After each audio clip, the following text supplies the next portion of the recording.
What's up, everybody, and welcome back to KRSTV. This is your boy Kenny, and this is a Black Diamond video, and this is something that I have been thinking about for months because I've seen constant videos, involving the Black church and involving, certain shenanigans that's going on in the church.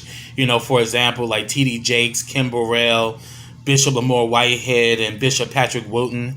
Like, I just been seeing a whole bunch of foolery of the Black church trending on social media.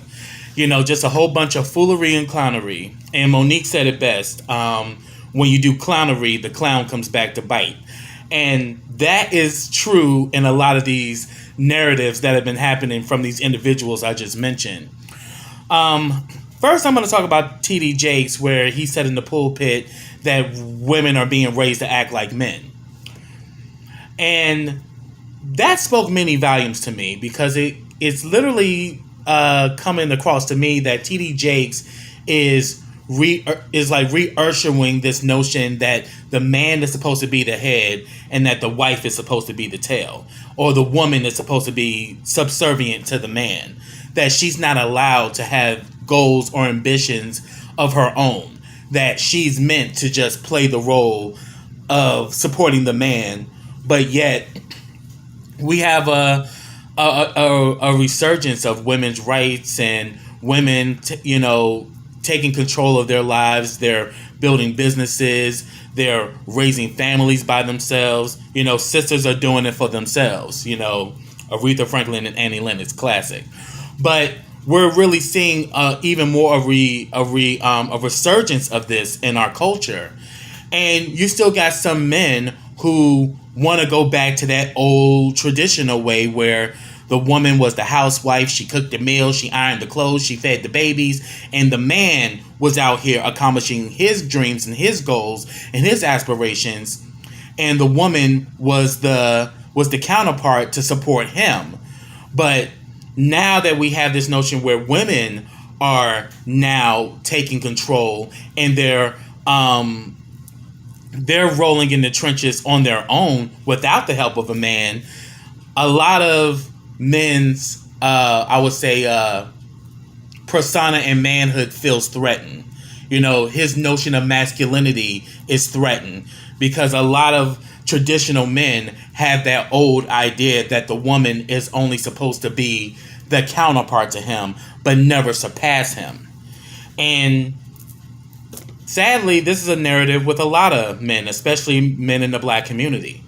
And it's crazy because if it wasn't for the feminine energy or the feminine entity, would any of us be here?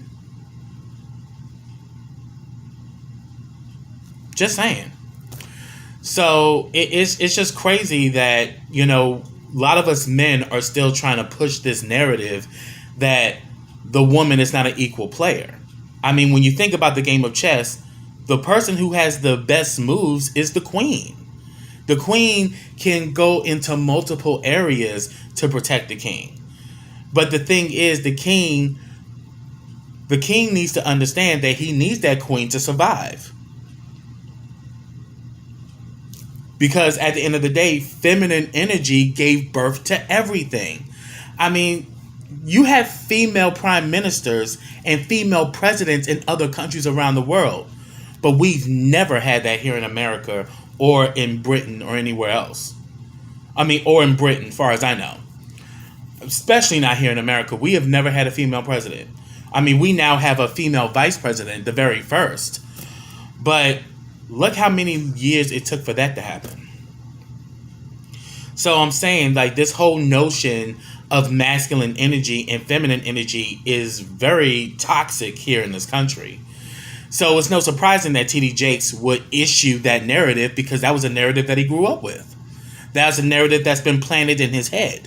That's a narrative that's planted in a lot of people's head, that the woman is supposed to provide support to the man and that's all she's supposed to do.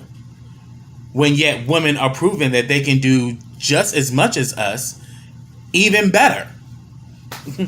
So the fact that that's being preached in the pulpit is literally like it's literally a sign that, we as a people are still, we still had that Old Testament way of thinking and that Old Testament way of seeing our roles as men and women in life. And we're in a totally different era. We're in a totally, different type of society, and yet we're still trying to push old narratives that no longer work in the world that we live in right now. So that's something to keep in mind. But now I'm going to move on, because now I'm going to talk about Miss Kim. Kimberly, Miss Burrell, going up in the pulpit. I'm serious. It's like people have been using this pulpit to do the mess.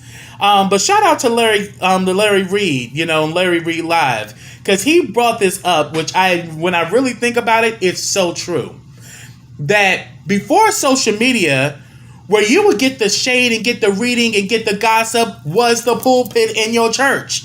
Because the pastor would be up there shading a lot of people. He wouldn't use names, but he would use situations. And if you knew what the pastor was talking about, you knew who he was talking about, if you paid attention to the shade. So it's really funny that just lately we've been seeing a whole bunch of shade and a whole bunch of things happening within the pulpit. So you got Miss Kimberly up in there talking about, literally shading the congregation. Well, how long have you been broke? Do you live in a house or a trailer park? Do you have your bills in your cousin's name?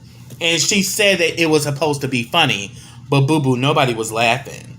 If anything, it really showed how self-righteous and arrogant she is. But this is not Miss Kimberly's first trip at the rodeo. I mean, we saw how she disrespected that contestant on Sunday's Best. We see how she was shading and disrespecting the LGBTQIA, and why after a while she started looking like a hot mess because none of the kids would do her hair. We saw when she was, when she fell, when she fell on stage, when she was wearing them blue boots. Those boots were made for walking, and she didn't know how to walk in them motherfuckers because she fell. So we've seen like numerous times where Kim has come off to be very nasty and mean-spirited. And then after she got a whole bunch of backlash of what she said, like, how long have you been ugly? And are you hiding behind that hat? She was just saying a whole bunch of nasty stuff up there. And I'm like, girl, you're supposed to be using this pulpit to uplift people, not be trying to tear people down and make them feel bad. And then you saw the lady try to fix her hat. I was like, oh, child. No. That is not cute. That is not cute. And it's really interesting how people can use that pulpit to be evil and to be nasty. And that's been Kim. So she releases a so-called apology through her attorneys, which was very nasty and very threatening. And then she decides to do a video. And I watched that video and I was like, Kim, cut the bullshit. You meant the shit you said, but now you have to clean things up. Like, she was even at one point telling some of the ministers, "Oh yes, you guys should book me. I'm not that expensive. You probably might still have some money on your PPP loan." But I'm like, boo boo, you took out one yourself. Hell, from the looks of Bishop Lamor, he took out I think 3 or 4 of them. Okay, so I was like, the shade of it all. Boo boo, you have a PPP loan. I mean, a lot of people were taking those loans out, when the pandemic first started, because people needed financial support to keep their business running. Especially if their business had to go virtual because they could no longer be in person. So I'm like, the nerve of you, Kim. And then she's trying to clean it up. I'm sorry. Not from my mind, but from my heart. I was like, girl. Now you know your heart is full of something, but it ain't full of goodness, boo-boo.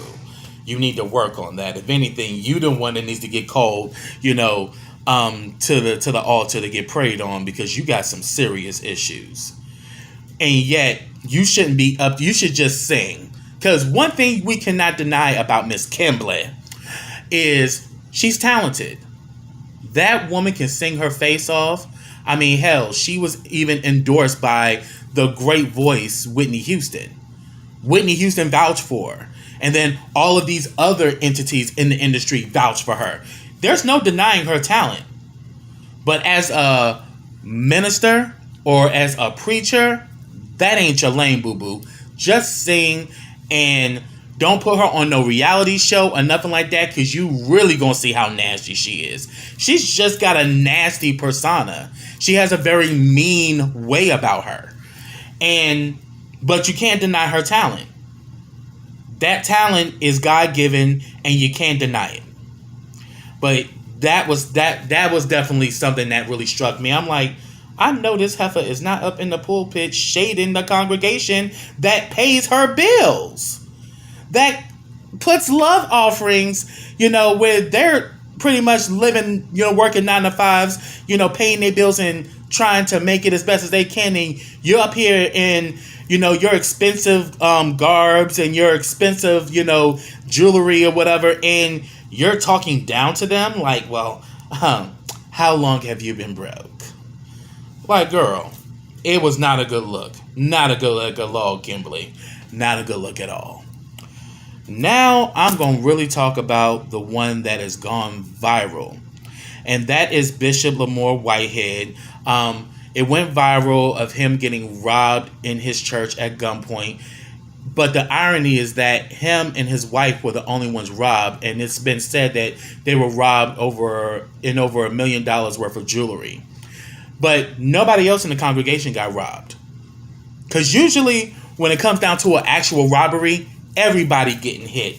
Every pocket is getting run on.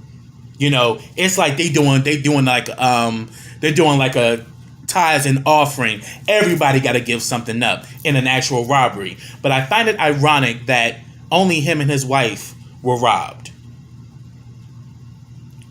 And let's just say that whole situation went viral because that was messed up that happened to him. But if you really examine how the way he moves, you literally were cheese to the rats. You posting all of your expensive, your expensive lifestyle on social media. You never know who's watching you. So, dude, you made yourself a target.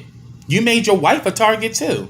Because you up in here, showing off your expensive jewelry, your expensive cars, your expensive clothing, and yet you're preaching to a congregation that doesn't even have a portion of what you have.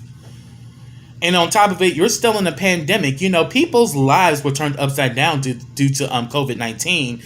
And there are people out here who are struggling, and people out here who are suffering from severe mental health issues. And yet you're on here flossing and showing your extravagance. You don't think that somebody is going to run up on you?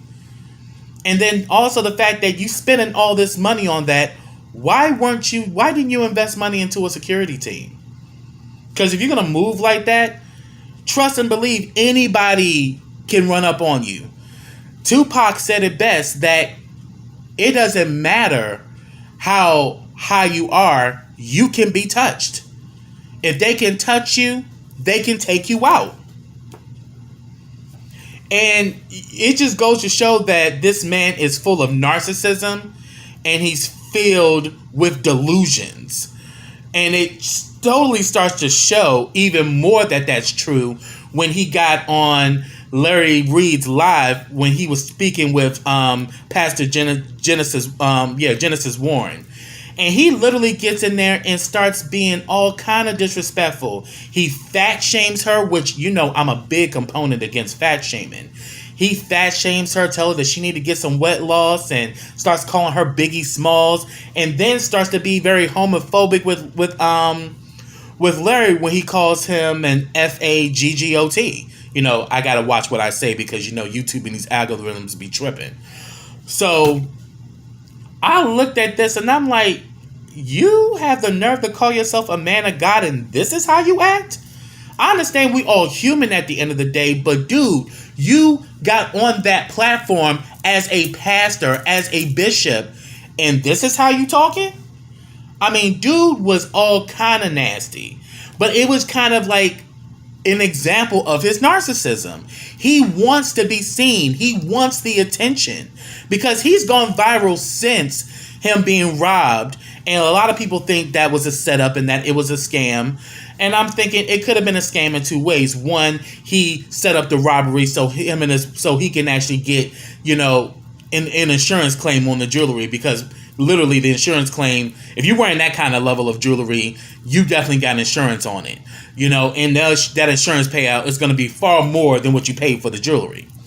Or it was an inside job, meaning that somebody either in his congregation set that up, or it could have been somebody that been watching him on social media and decided, hey, he's fair game. Let's just go in there and take his shit. So it could have happened in multiple ways. But the fact that I've been watching him go on many different platforms to have this commentary and to talk about, the people were crying, the children were crying, the women were crying, I mean, I can pretty much think that, if somebody come up in there with guns, out of nowhere, that's going to shake anybody up. Hell, I probably even would have been shook up if I was in that situation. But the fact that you keep playing this narrative, you are looking for clout. You're looking for clout. You're looking for sympathy. And you're looking for fame. That's clearly what he is. He's a fame whore. He wants to be famous. I mean, and then not even to top off the fact that he has a criminal past for fraud, and then he has these impending cases where he has done fraud within his own congregation. Like, this is insane. And clearly this man wants fame. And I'm thinking the way things are pulling out, the way things are playing out, the feds, because it's been alleged that the feds are looking at him. And the feds is going to let him do everything he can to build a case to the point that is that there's no that nothing can be refuted and they can take him down again. So it's like, oh boy, is just out here doing the most. And I'm just looking at this like, where is the God in this? I mean, like when he talked about his prayer closet and you look and you see all of this extravagant stuff, like, dude, you flossing. How is this godly when you flossing what you have? Like, no disrespect that, hey, if you got good shit, you got good shit. It's cool. But, dude, it's the narrative that's catching my attention. What is your narrative? What is your intentions? And clearly, from what I'm seeing, your intentions is that you want to be famous. You want to be seen. And it's crazy because there's a difference between when you seek success versus when you seek for fame. See, when you seek for success, you seek accomplishments in your work, your relationships, and your platform. And fame is just a byproduct of success. But when you are seeking fame, you will do any and everything to get it, even sell your soul or put your ass in the air and clap it like you just don't care. People do that for fame. Because fame, there are no principles. There are no morals when you're chasing fame. Like the famous saying in the actual TV series Fame, said famously by Debbie Allen, you want fame? Well, fame costs, and right here is where you start paying in sweat. Well, baby, you pay more than in sweat in reality. Yeah, you paying with sweat, but you also paying sometimes in blood, and a lot of times you paying with your body. Catch that on fleek. So it's this is some real shit here, and it's just baffling to me that people aren't seeing it, because some people are just so deep into religion and so deep into the dogma of it that they are just being very passive, and they're not seeing that not everybody that's in that pulpit is of God, and not everybody in that pulpit has good intentions towards you or our community. So we need to start holding some of these people accountable if they showing up with all of this garb, but yet your church looks like a copy and paste job, and most of the people in your congregation don't have any access to resources or care in their lives. I mean, because Larry asked him a question that was golden. He says, how many millions have you spent in your church outside of yourself? And from the looks of it, I don't think he spent anything. So I'm going to leave Whiehead alone because Whiehead is in enough crap as it is. But I'm just going to touch, because I'm not trying to make this long. I'm just going to touch on Bishop Patrick Wilton, who's a part of the cogic.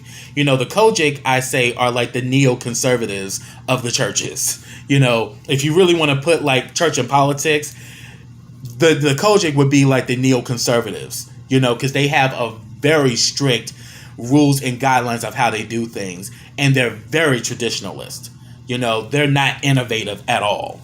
And just recently, because I'm not going to talk about it too much because I'm going to talk about it more when I talk about Beyonce's Renaissance, but he got in the pulpit bashing Church Girl and the fact that she used the sample from the Clark Sisters, a song that was written by Twinkie, by Twinkie Clark, called Center Thine Will. And he literally just started roasting Beyonce, saying that she's sold her soul to the devil and that she's demonic and that she's this and she's that. I was like, wow, people are really showing off up in the church. And that's why I'm titling this church Foolery, because how is it doing things like this, bringing souls to God? How is this helping people to build a relationship to God? How is doing all this stuff helping the community or helping our people to become better? We got to really start answering these questions. How is this bringing us closer to the Most High? How is this making us a better people? Because all I'm seeing is that people are using this position to be nasty, to be shady, to be rude, and to boast their own egos. So what is the black church for real? What's the true mission now? Because I remember at one point the black church was a beacon of the community. Is that still true? So that's what I have, y'all. Get down in those comments and let me know your thoughts. You can disagree with what I'm saying, but don't be disrespectful. So get down there and let me know your thoughts. I'd like to hear your thoughts on this subject. So until next time, everybody, take care.